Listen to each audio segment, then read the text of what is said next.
சகரியா 9ஆம் அதிகாரம் 12 முதல் 17 வசனங்கள் வரை.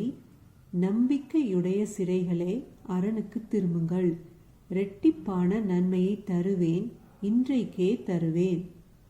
நான் எனக்கென்று யூதாவை நானேற்றி, எப்ராயீமிலே வில்லை நிரப்பி, சீயோனே உன் புத்திரரை கிரேக்கு தேச புத்திரருக்கு விரோதமாக எழுப்பி, உன்னை பராக்கிரமசாலியின் பட்டயத்துக்கு ஒப்பாக்குவேன். அவர்கள் பட்சத்தில் கர்த்தர் காணப்படுவார். அவருடைய அம்பு மின்னலைப் போல புறப்படும். கர்த்தராகிய ஆண்டவர் எக்காலம் ஊதி தென் திசை சுழல் காற்றுகளோடு நடந்து வருவார். சேனைகளின் கர்த்தர் அவர்களை காப்பாற்றுவார். அவர்கள் பட்சித்து கவன் கற்களால் கீழ்ப்படுத்திக் கொள்வார்கள்.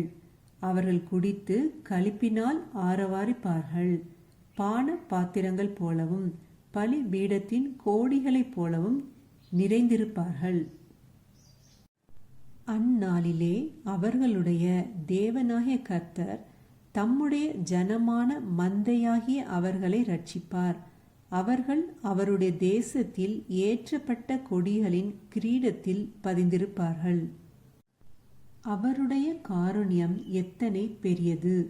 அவருடைய சௌந்தரியம் எத்தனை பெரியது!